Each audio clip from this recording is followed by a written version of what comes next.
Hello there, hope everyone's well. Thanks for stopping by. Bit of a pickups vid. Vimto's on the go. It's like religion now.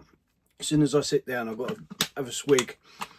That's is it raspberry, orange and passion fruit Vimto? Oh, that's a game changer. Absolutely lovely. Reduced sugar content as well, so I won't be going quite so batty.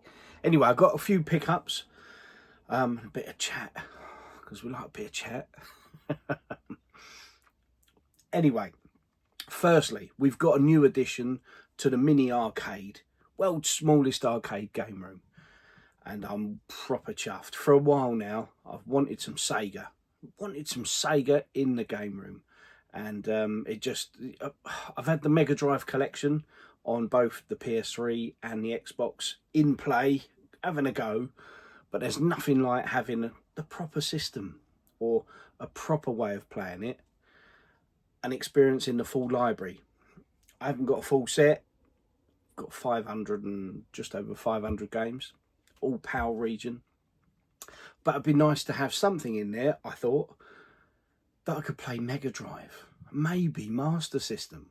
So I've now sussed that.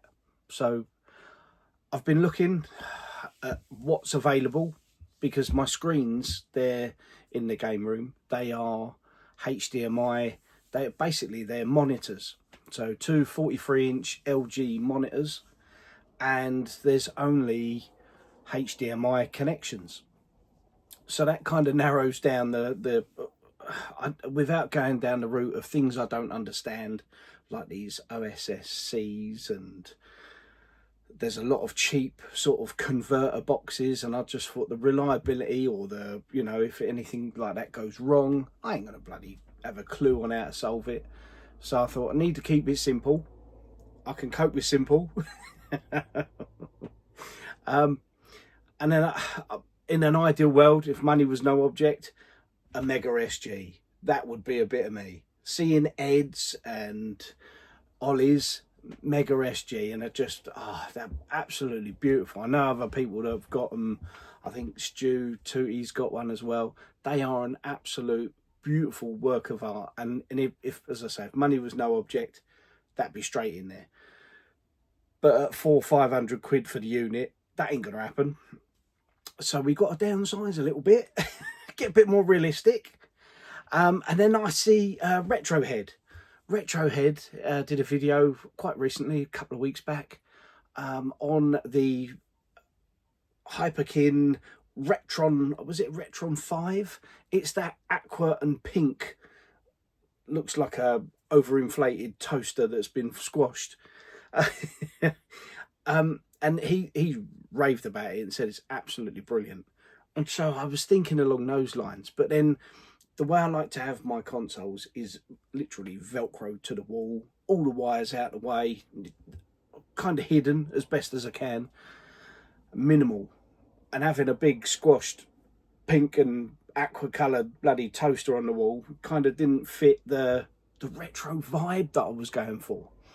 So... But that got me thinking, and that got me searching. I was looking through on eBay and Amazon, and just basically wandering along. And for a little while now, I've spotted this Mega Drive console that's by Hyperkin. And I mean, generally on Amazon, it's like 130 quid. And also when it's been for sale on eBay, around about that sort of price, 120s, 130s. And I still thought that's a bit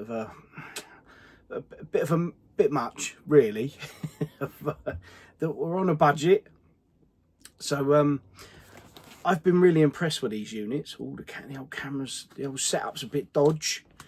I've been really impressed by these units because I've got two NES alternatives, and they are the Retron HD NES consoles. Now these have been cracking. And I did have each of these set up and running for quite a while. And the pad's nice. You can use original cartridges in it, although it does have a vice-like grip to the cartridge. But if using a cartridge, like a multi-cart, EverDrive type thing, lobbed in one of these, that's as near as you're going to get for modern gaming. I mean, it's never going to be, so that's just one of them that I had. And then I've got, should have bloody shares in them now. Oh, it's a bit shaky, and I've got the black version as well, NES. And like I say, they've been really good quality consoles. Really impressed with the build quality. They're not as crap as those. What was the At Games ones? I mean, they're really your budget end sort of stuff. So anyway, I'm searching through. I was actually at work and having a chat about this, that, and the other, gaming and that with a couple of colleagues, and we were having a joke. And then I couldn't get on the computer that I needed to get onto. So I had a little scan through eBay, and that's dangerous. I got ordering some bits for H, and then I got into gaming stuff, and I happened to find this console, which actually had a few games with it. Now, it came as a bundle, and I thought, oh, that's a bit cheeky, and it was up for about 85 quid or so. And I thought, oh yeah, that's doable. I thought, well, you've got to sling a cheeky offer in, haven't you? So this console, it's down in the arcade, obviously, but it's the Mega Retron HD, and it was just listed as opened but not played. I mean, come on, who's not going to play it if they open it up? So basically, it was just in really, really good condition. They'd obviously played it, got their money's worth out of it, lobbed it back in the box, bang it up for sale, and it came with some games. So even better. And I did offer a 70s, and that promptly come back with a no, but I'll meet you out, sort of, I'll take a fiver off. So I went back and I said, we'll take a tenner off, and we settled on that. And it came through the post all nicely wrapped up, and I've got to admit, the first thing I played on it was Sonic the Hedgehog. Blasted through that, and for the first time in bloody ages, I got all the can't think what they're called now, all the gems, all the crystals. So yeah, so I played that through, and that's kind of a good test for an emulation type retro-y sort of machine, is to play Sonic the Hedgehog and just see how that plays. And it done me proud. I'm well chuffed with it. So, and I was playing the game off a multi-cart, one of them cheapy ones. I got it through eBay, but it's the sort of thing you get off AliExpress. It's got every Mega Drive, every Master System game, and I think it's got 32X and whatnots. But for me, it's all about the Mega Drive Master System. So, yeah, playing that, absolutely chuffed. Blasted through, got all the Chaos Emeralds. I'll get there in the end. So proper pleased. And the games that came with it, I think 3 of them had hang tab boxes. So winner chicken dinner. I've managed to put some, I've got one as a spare, because every black box game I've got in the collection, they've all got hang tab boxes. And the blue spine boxes are slightly different. And these had 2 of the boxes are blue spine jobbies. So I managed to nick the hang tab boxes, swap them over. Job's a good one. And then I've got a few spares as such. Now these will be going to, I need to get over, recently I've been over to Retro Realm. So these are going to go to either Luke at Miso's or Ali the Retro Hunter, either of those 2 shops. Probably come around the end of the month, near payday. Well, I'm going to go on another road trip and take these as just a bit of a trade, really. Takes the sting out of buying the bundle. So yeah, so this one, oh, what a game. I had to put it on, really did. After I played through Sonic, I put this on and just drunk in the atmosphere from it. Love that music. A brilliant game, really good. I don't think this is very expensive. I think this is quite a cheap one. You're really going to see the screenshots out of that. but it's quite a tough little platformer. I don't know, and I don't remember ever completing it, but I had this back in the day and I absolutely loved it. I mean, when I had the NES before the Mega Drive, I had, what's it, Bugs Bunny Birthday Blowout, and I absolutely loved that game. And that's one I need to go back to and have a blast on now. But this game was absolutely rocking. So yeah, pleased to just get that in the bundle, as it were, so that I can have a little tester, have a little play. And yeah, cool little game, really is. Now this game I haven't even put it on because, in all honesty, I bloody hate this game with a vengeance. Just like, what was the other one? Krusty's Super Fun House. It's a bit of a puzzler. You've got to get your lemmings from A to B. Just can't be dealing with that. I didn't like it back in the day and I don't like it today. I can appreciate there are people that do love it. But for me, I'm not even going to bother playing it. But that one's got a manual. Oh! So, going to use these, as I say, as a bit of trade. And so, yeah. Then, this is how I played Sonic originally. When I had a first test, make sure everything's working. And then I thought, oh, get the multi-cart out. Busted the multi-cart out and got rocking on it. But this is Sonic, the compilation. Blue Spine. Yeah. Nice little package. Can't beat a nice little package. There we go. Sonic 1, 2, and Dr. Robotnik's Mean Bean Machine. So pretty cool. So that's that one. And then this one, I needed the manual for this. And so I didn't, and I didn't have it written down in my book. How? Because I went through all the manuals that I need. I've got them listed in my little black book of needs. But Pagemaster wasn't in there. And it turns out I needed the manual for that. So 3 hang tab boxes and a manual. Happy days. This has got some sort of rip to the top of it. But it's a Blue Spine. Pagemaster.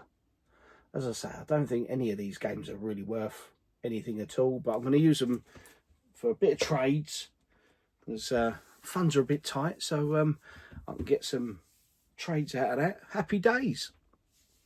So I've solved the Sega dilemma for the arcade, so proper chuffed.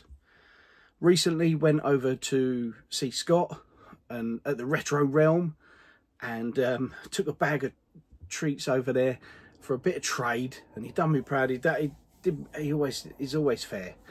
Gotta say, you've got to get yourself over at Retro Realm. It's a cracking shop, and as soon as sort of walked along and see inside the shop, he's got all different shelf units and stuff now. There's so much stuff rammed in there, and real good quality stuff as well. So and I think really, if you're any sort of collector for games, toys, figures, whatevers, there'll always be something for you. So yeah, get along to Retro Realm. Should have put my shirt on, shouldn't I? Should have put my Retro Realm shirt on. So yeah, come and check him out. Now we went in there, like I say, in there for quite a while. It was nice to catch up with him. Took the boy with me. Harry come with me, and I said, look, I've got this bag of swag. If you have a look through, sort us out some trades, and we'll get looking around. So H and I was scattering around, looking if there's anything worth having. I got my little black book out.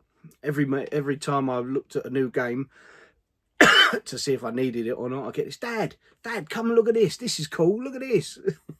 So, but great time had. And Scott, bless him, is an absolute legend. He did have a couple of treats as freebies, gifts to Harry, and some really cool bits as well. Harry's very much into his Star Wars. At the moment, it's mainly skateboarding and Star Wars. Really loves his Episode 1 and Darth Maul as his favourite character. But anything sort of Star Wars related, he's proper into. And Scott, bless him, he gifted him a couple of figures and some really cool bits. It was really nice and really appreciated. H and I come away, we got in the motor, and he's like, "Oh, Dad, we've got to look at this. Wow, look at this." So he was proper chuffed. But anyway, he give me we're rummaging around having a look, and then Scott goes, "Oh, by the way, with your trade, you've got X amount of pounds." And I was like, "Oh, what?" And then Scott went, "Eh?" And I went, "Well, he's already spent half of that now. He's heard that."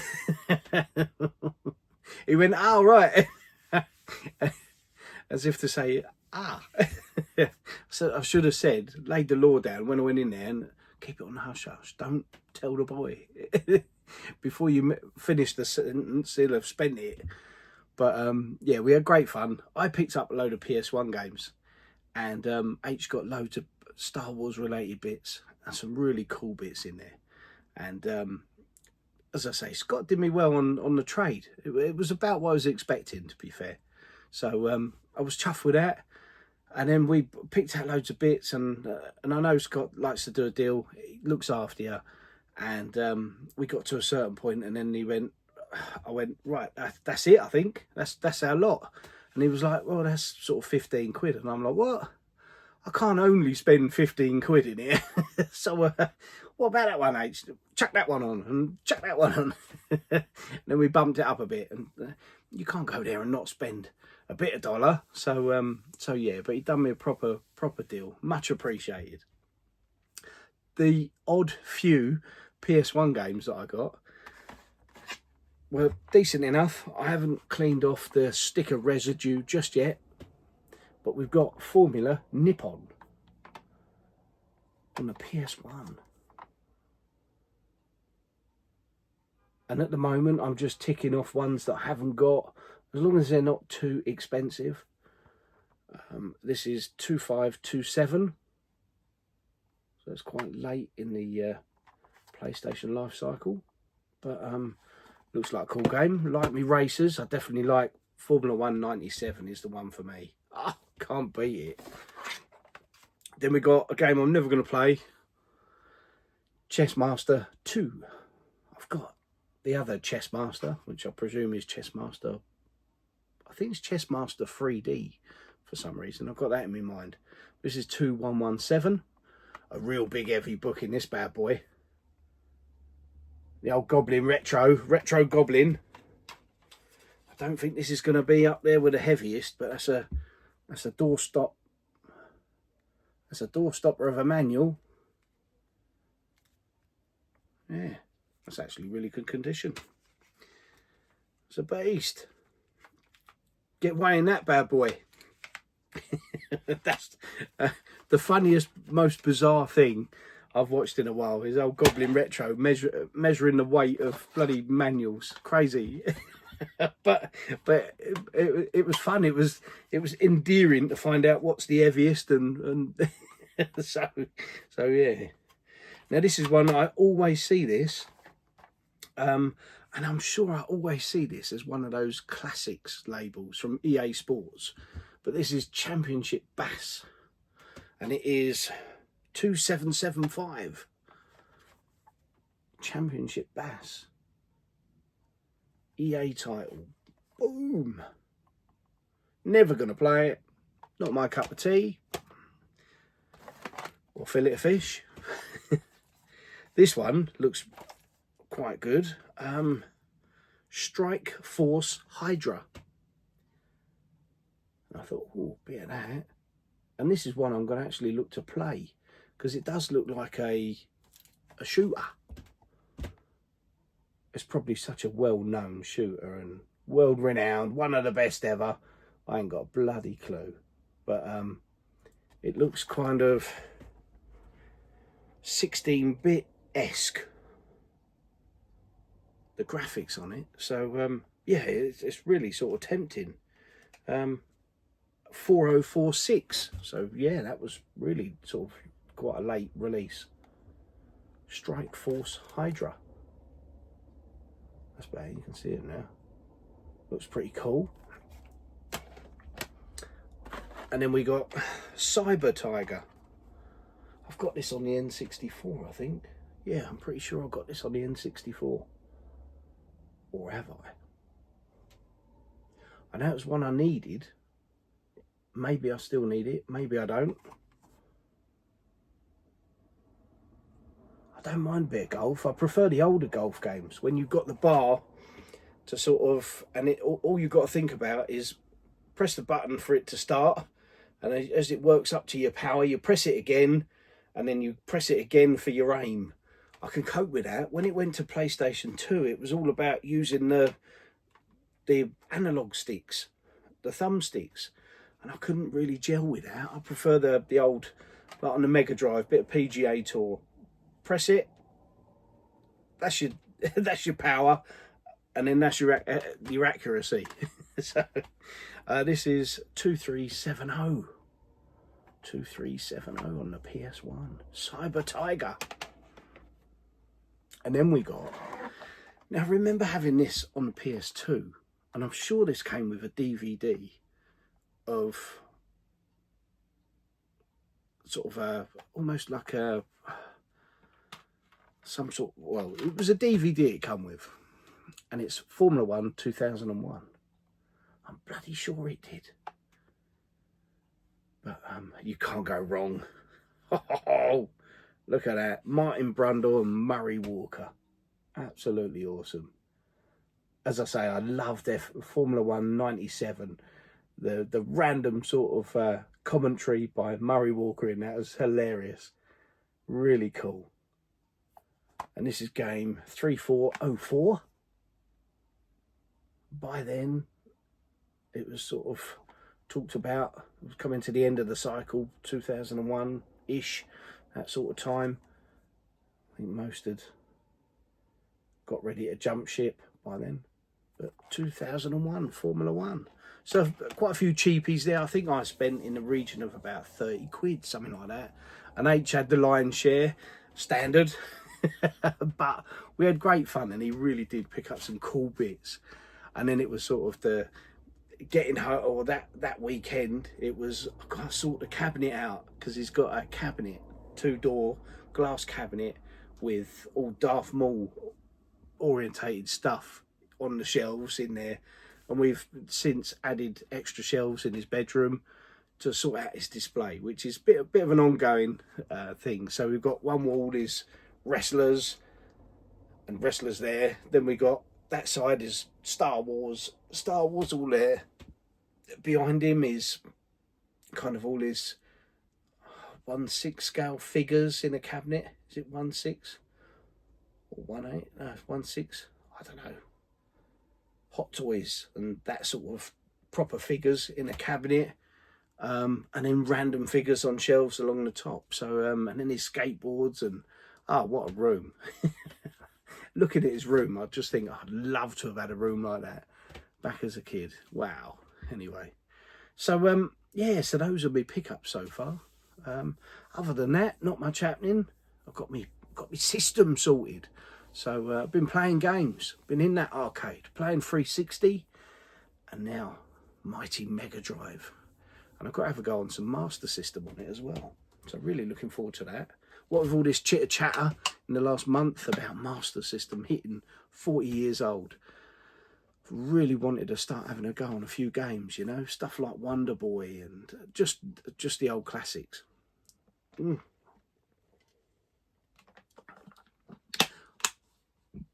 Oh, excuse me, bit of turbulence. So I've been watching some random videos lately. YouTube is still my TV. Goldtooth, what a funny bugger. Absolutely hilarious. His intros are just getting a step beyond. Absolutely epic. Absolutely cracks me up. Really does. Brilliant. All this grifters malarkey. Tony Fighter, Alpha, Hyper, Arcade, Street Fighter. He's on it as well. I just see, just as I come up here, he's put up a video of sorts about grifters and that. So everyone's out putting their 2 pence in. But been watching loads of videos. Retro Import Gamer. He's got worms. Who's been sorting out his, which looks like a tunnel his game room. It's obviously in his loft, but where it's all white, and now he's just put in really cool Kallax units and white units, just to freshen it up, making the most of the collection. That's what it's all about. You can't really just keep buy. There gets to a point where it's nice to just take a step back and refine the collection a little bit. And I know over time he's done some selling of some bits and bobs and changed his collection habits. But it's cool that he's really sort of looking at the aesthetics and how he wants it to be and how he prefers it to look. And it's great idea. It's well worth doing. You know, if you've got a collection, make the most of it. And yeah, get it to a point where you're happy. Don't just sit back continuing to chase everything, because, you know, there's plenty of time to buy more stuff.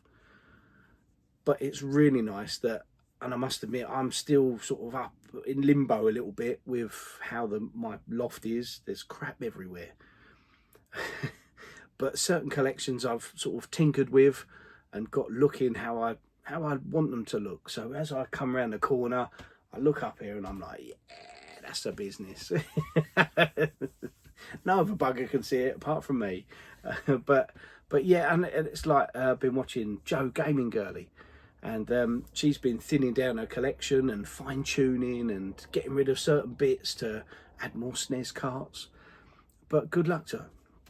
It's about making the most of your collection. So yeah. Did get a surprise the other day. Daz Cajonas Deloro has done another video about bloody time and all. But he's been balls deep and everything else into Super Famicom collecting. And he's got some real good treats on his latest video. And it's great to catch up with him. He's one of those guys that have been around for absolute years. Seen it all, done it all. Bought it all, sold it all, bought it all back, sold it again, bought it all back, and and that's how he likes to do his collecting. And he, as he said, he puts it in a way of basically he'll dip in and out, but he'll never completely give up on it. It's always there in it throughout his cycle, and yeah, he's getting some real good games in. It's nice to see, but he's just one of those guys that he could be talking about fucking painting a fence and you'd still like to watch it. You know, he's a real endearing, nice guy. Oh. And I've been watching videos. Stu, Ninja Bear Hug is continuing collection, and Stu Tootie watched his latest video on this, that and the other, his additions and his talks about his the events, because he's bang into his events. So yeah, there's, I mean, we're all of us I've mentioned, we're all into collecting and playing retro, but we've all got sort of different avenues and the way we do things. So yeah, it keeps the hobby lively, and yeah, long may it continue. So yeah. Anyway, right, I'm gonna go and play a game. I'm going to get that Mega Drive on, the old Retron, Hyperkin, and play a game. Don't know what I fancy. I always said, what got me into collecting full sets was the idea being is when I've got every game on the list, I'm going to go through and play every game A to Z. And I kind of like what Retro Rewind's doing. He's got a video up as well, Clint, on his latest pickups. And he's going through doing his 10 minutes with each Master System game. He's got to that point where he's got them all, and he just does a 10-minute teaser of that game and his sort of mini review. And again, it's really well worth watching. It's a great watch. And there's games there that I never got to play on the Master System Challenge that I watched this video and thought, yeah, I'll have a go at that. So, because I haven't played every game. Every game I know I've put in the system, or a system, made sure it worked, and then it's just been entombed in the baggie and put on the shelf. So so yeah, it's a great sort of thing to do. Have a little blast on every game. And yeah, with my AliExpress type multi-cart, it's got every game on it. I might just start sort of picking out the games that I really want to play. and I haven't played for years. I mean, you go through the start of the Mega Drive set and you've got Adam's Family, and then you've got Aladdin, then you've got Altered Beast, and then you've got Alien Storm, and then Alicia Dragoon, pardon me, a bit of turbulence, and we got Arrow Flash. Some real cool games, and that's just with the A's, you know. So yeah, it's got me in the mood to play a bit of Mega Drive. And that control pad that comes with that is the 6-button Sega pad, slightly changed, but it's got sort of rounded back end to it. It's got some bum cheeks on the back of the pad. That's a joy pad, isn't it? But it's just feels really nice. Must admit, my little chubby hands, it just feels at home. So playing that Hyperkin Retron is gonna do me definitely from here on out. So gonna have much fun with that. Now I need to assess the situation with what next in there. I definitely have found I definitely need a gaming chair. I've recently nicked H's chair out of his bedroom and put that in there, because sitting on the arcade one-up stools that I've got in there, with me on it for after about a quarter of an hour, I get a numb bum and it just ain't happening. So so now I've got to get a gamer chair. Really got to get a gamer chair. So might put that on the Christmas list to myself to get myself a gamer chair. May as well. So hopefully that'll be on a pickups video sometime soon. Anyway, right, I'm going to get to gaming. Take it easy. If you watched this far, you deserve a medal. Thank you very much. Much appreciated. And yeah, see you all soon. Bye-bye.